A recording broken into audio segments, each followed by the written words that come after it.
명성가족 여러분, 오늘은 5월 31일, 5월 마지막 주일입니다. 요즘 성도 여러분들은 어떻게 지내고 계십니까? 저는 가끔 공원에 나가서 걷기도 하면서 체력 보강을 하기도 합니다. 공원에 나가서 보면 때로는 가족들끼리, 때로는 소그룹의 사람들이 모여서 바베큐도 하고 파티도 하는 것을 봅니다. 코로나 바이러스 사태가 다 끝난 것이 아닌가 하는 생각을 해봅니다.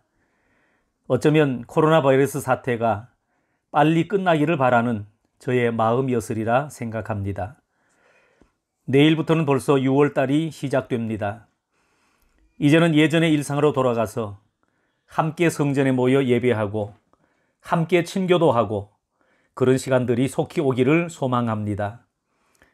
그러면서도 이 어려운 시간들 속에서도 분명히 하나님께서 우리에게 주시는 메시지가 있을 것이라 생각합니다. 아무쪼록 명성가족들은 힘내시고 하나님의 특별하신 은혜를 경험하시기를 바랍니다. 오늘도 이렇게 유튜브 방송으로 예배를 드립니다.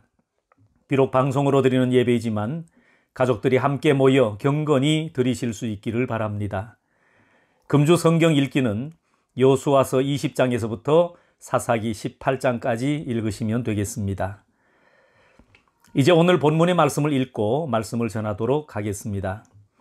오늘 말씀은 구약 잠언 4장 1절 말씀부터 9절까지의 말씀입니다. 제가 성경을 봉독할 때에 여러분들도 찾으신 성경으로 함께 봉독해 주시기를 바랍니다. 잠언 4장 1절 말씀부터 9절까지의 말씀입니다. 아들들아, 아비의 훈계를 들으며 명철을 얻기에 주의하라. 내가 선한 도리를 너희에게 전하노니 내 법을 떠나지 말라. 나도 내 아버지에게 아들이었으며 내 어머니 보기에 유약한 외아들이었노라. 아버지가 내게 가르쳐 이르기를 내 말을 네 마음에 두라. 내 명령을 지키라. 그리하면 살리라. 지혜를 얻으며 명철을 얻으라. 내 입의 말을 잊지 말며 어기지 말라. 지혜를 버리지 말라. 그가 너를 보호하리라. 그를 사랑하라. 그가 너를 지키리라. 지혜가 제일이니 지혜를 얻으라. 네가 얻은 모든 것을 가지고 명철을 얻을지니라. 그를 높이라. 그리하면 그가 너를 높이 들리라. 만일 그를 품으면 그가 너를 영화롭게 하리라. 그가 아름다운 관을 내 머리에 두겠고 영화로운 면류관을 내게 주리라 하셨느니라. 아멘. 이스라엘의 지혜서인 탈무드에 나오는 이야기입니다. 옛날 어느 임금님이 자기 아들을 결혼시키기 위해서 전국의 왕후를 선택하기 위해 공모를 했습니다. 그랬더니 내노라고 하는 수많은 후보자들이 공모에 참여를 했습니다. 그때 왕은 후보자로 등록한 여인들의 탁월한 이력서를 확인한 것이 아닙니다. 왕은 테스트하기 위해서 각 후보자들에게 쌀 한 돛박씩을 나눠주면서 이것을 가지고 한 달을 살고 오라 그랬습니다. 자, 그리고 한 달이 지나갔습니다. 그 결과가 어떠했는가 하면 절반은 포기를 해버렸습니다. 도무지 쌀 한 돛박을 가지고 한 달을 어떻게 살아갈 수가 있느냐. 그리고 나머지는 한 달이 지나서 돌아왔는데 그 얼굴이 뼈만 앙상해 가지고 온 것입니다. 그런데 그 여인들 가운데 유독 한 여인만 얼굴에 광채가 났고 또 그냥 온 것이 아니라 쌀 한 마를 들고 온 것입니다. 그래서 왕이 궁금해서 자초지종을 물었습니다.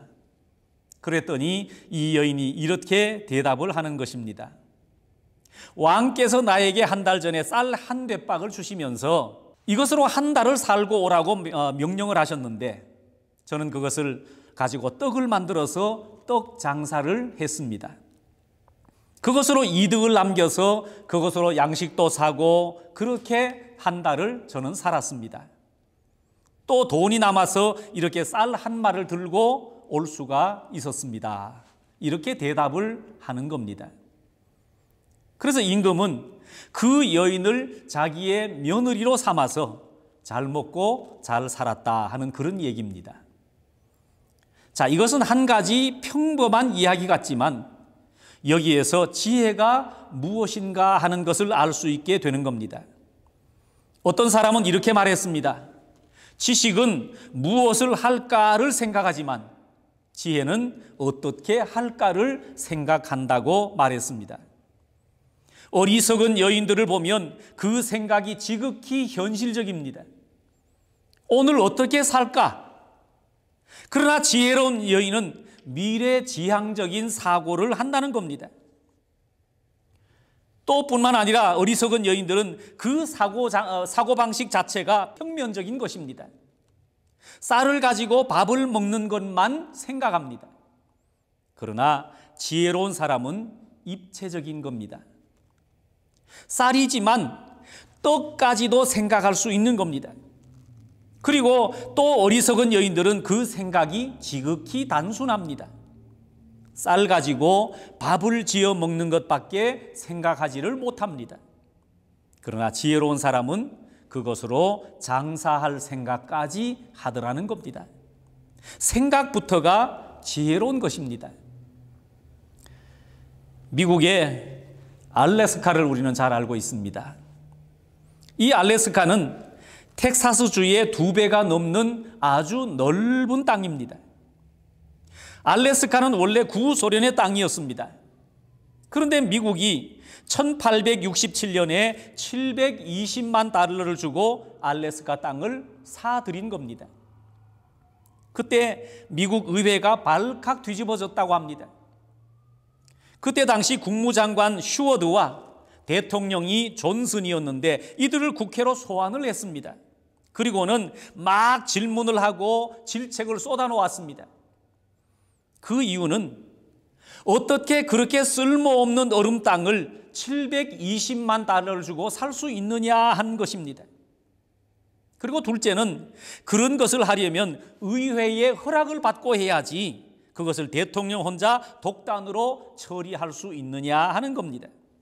이것으로 모든 의원들이 벌떼같이 일어나서 질책을 했습니다. 그때 존슨 대통령은 의회 앞에서 이렇게 말했습니다. 의원 여러분, 죄송합니다. 이제 다 엎질러진 일인데 이걸 어떻게 하겠습니까?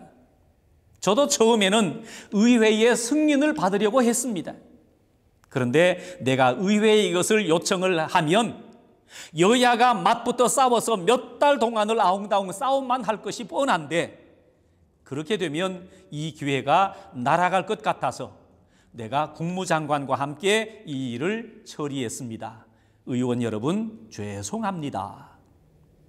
그때 의원들이 벌떼처럼 일어나서 우리나라에 얼음이 부족하냐? 얼음이 필요하면 미시시피 강에 얼음을 떼오면 되지 왜 720만 달러를 그렇게 소비해야만 되느냐?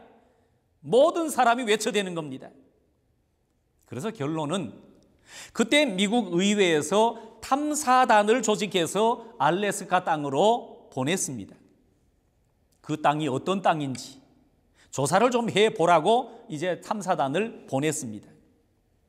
자, 탐사단이 가서 조사를 다 하고 나서도 의회에 와서 보고를 하는데 놀랍게도 그 알래스카 땅에는 금과 백금이 많이 내장되어 있었고 엄청난 수자원과 우거진 삼림이 있었고 더 놀라운 것은 그 땅 속에 무한정 석유가 내장되어 있더라는 것입니다.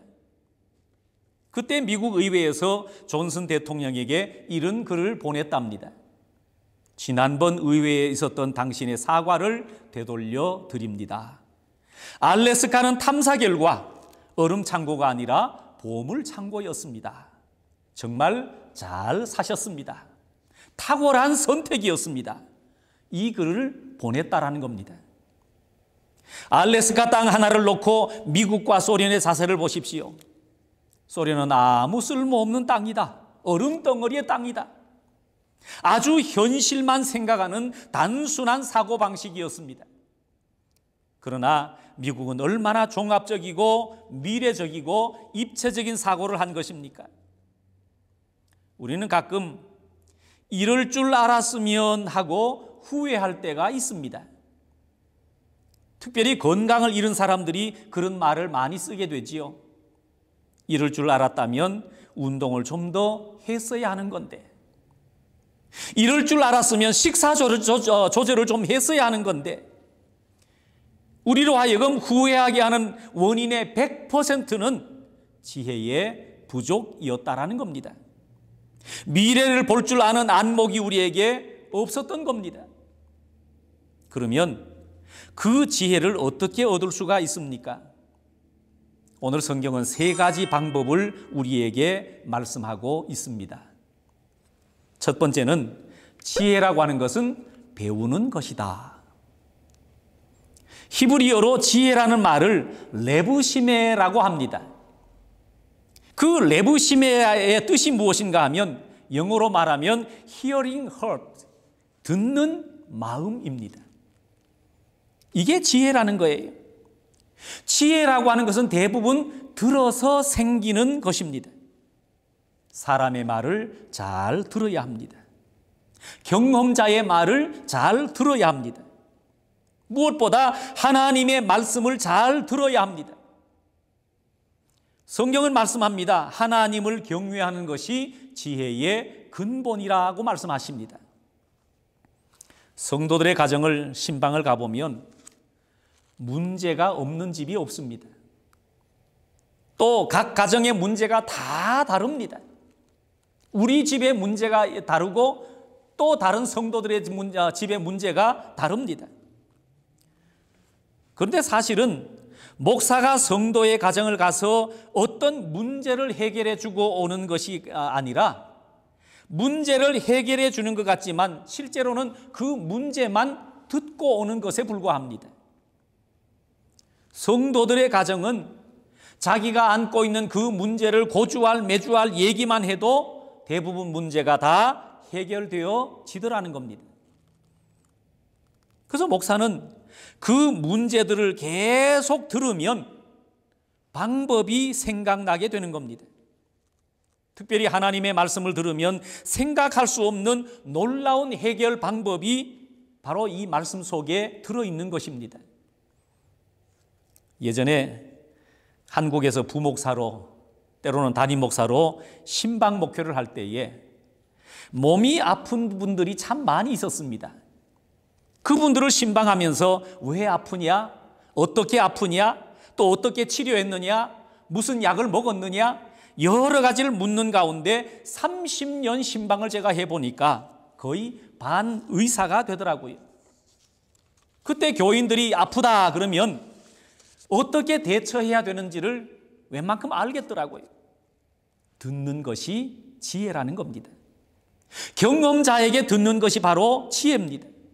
그런데 듣지 못하면 지혜를 얻지 못하는 겁니다. 자, 오늘 본문에도 지혜는 부모로부터 배운다라고 말씀하고 있습니다. 1절에서 3절까지를 보시면 아들들아 아비의 훈계를 들으며 명철을 얻기에 주의하라. 내가 선한 도리를 너희에게 전하노니 내 법을 떠나지 말라. 나도 내 아버지에게 아들이었으며 내 어머니 보기에 유약한 외아들이었노라. 내 아버지의 말을 들으라고 훈계하고 있는 겁니다. 어른들은 그 지식의 수준이 젊은이만 못할 수 있습니다. 그러니까 늙은 부모가 젊은 아들의 지식을 요즘은 따라갈 수가 없을 수도 있습니다. 그러나 어른들에게는 삶의 다양한 경험이 있다는 겁니다. 그것을 들으면 경험한 것 같은 지혜가 내게 생기게 되더라는 겁니다.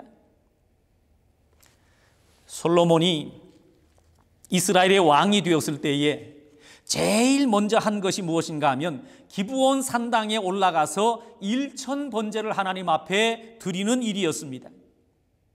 그랬더니 하나님께서 솔로몬에게 응답을 하시는데 내가 너에게 무엇을 줄고 너는 구하라 말씀하십니다.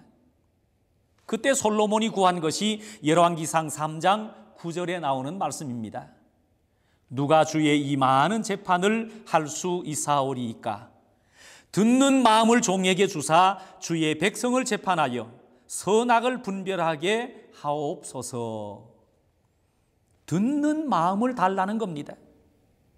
조금 전에 말씀드렸던 히브리어의 레브시메라는 말, hearing heart, 듣는 마음을 달라는 겁니다. 그래서 솔로몬 왕이 되었을 때 그는 지혜의 왕이 된 것입니다.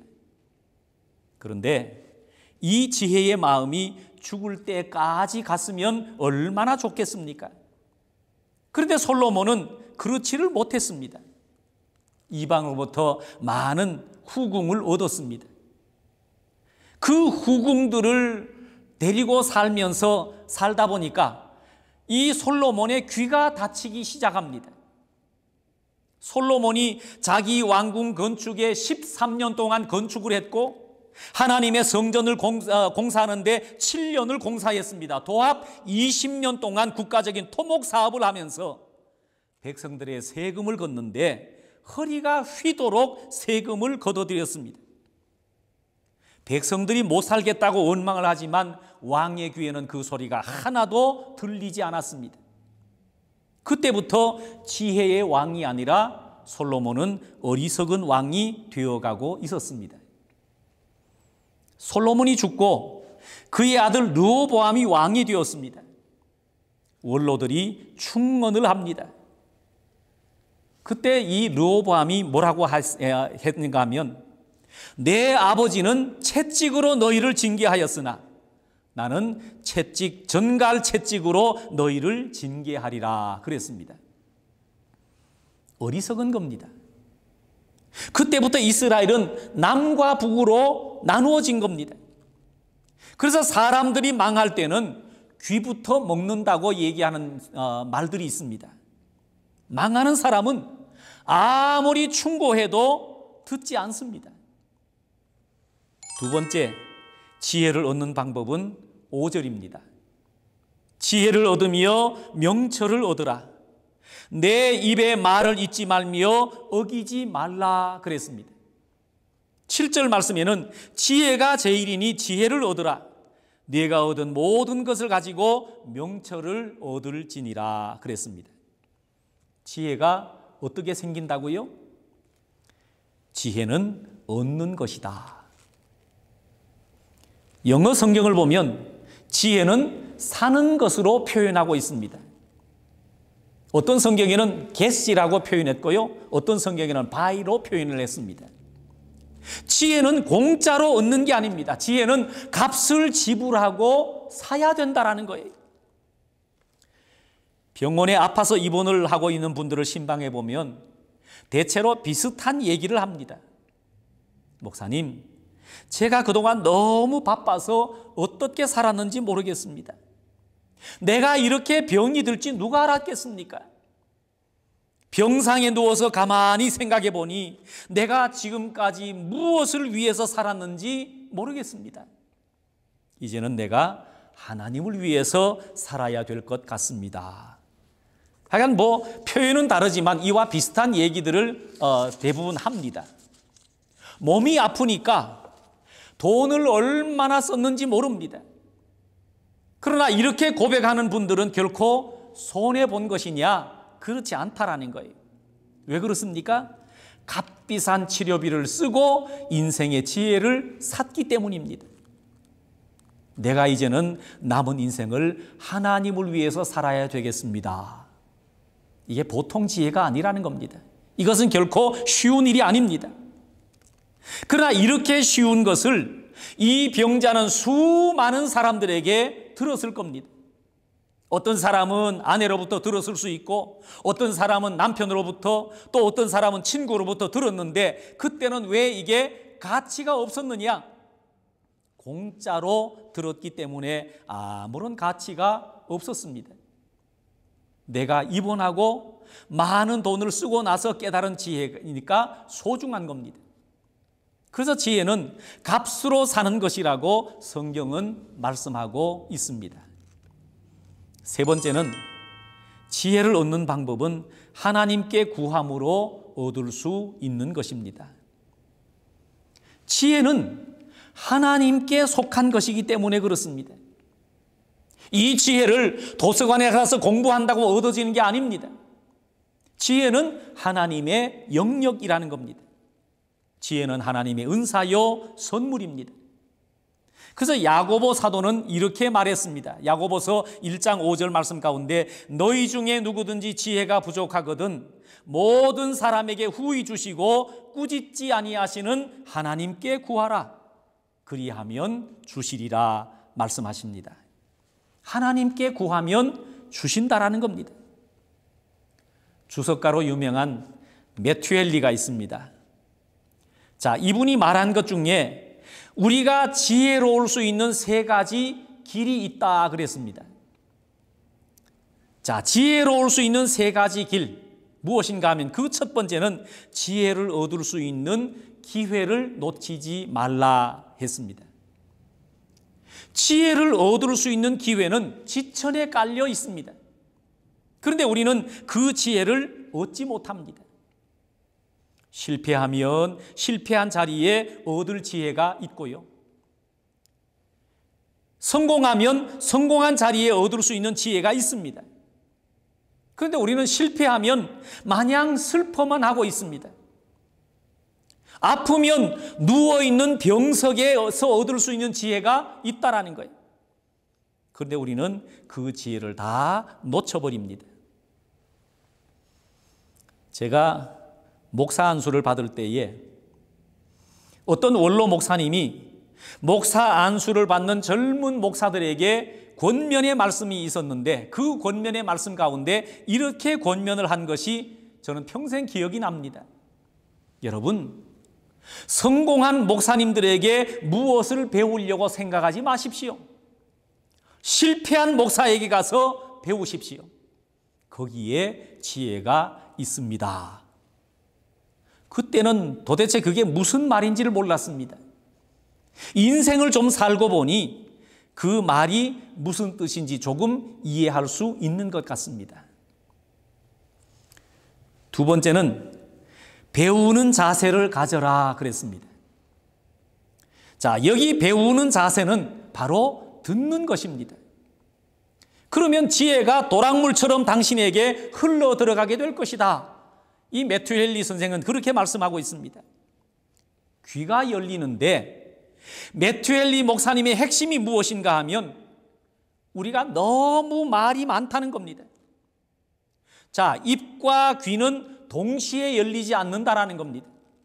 입이 열리는 순간 귀는 닫혀버립니다. 그래서 지혜를 얻고자 하면 말을 줄이라는 거예요.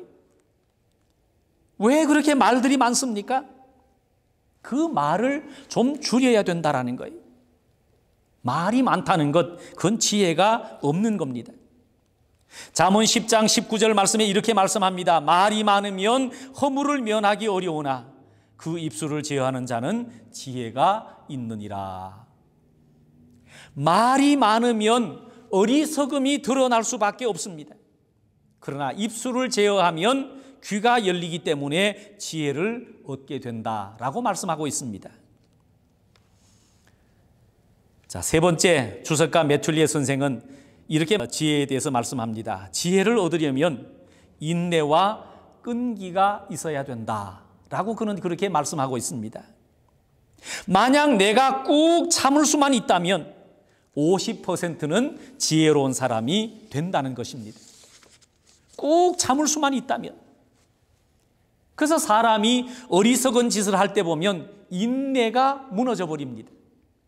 뭐라고 하면 성질부터 냅니다. 뭐라고 하면 행동부터 합니다. 뭐라고 하면 주먹부터 나가고 욕설부터 나가게 되는 겁니다. 그래서 어리석게 된다라는 거예요. 인내가 무너져 버린 겁니다. 내가 뭔가 말을 하고 싶을 때에 조금만 더 참았더라면 내가 그렇게 어리석지는 않을 텐데 내가 행동하기 전에 기도 먼저 했더라면 50%는 지혜로운 사람이 될 수 있었을 겁니다. 우리가 지혜가 없어서 늘 어리석은 삶을 살아가게 되는 겁니다. 자, 오늘 결론은 지혜로운 자가 받을 복이 이런 것이라고 말씀하고 있습니다. 6절 이하에 있는 말씀입니다.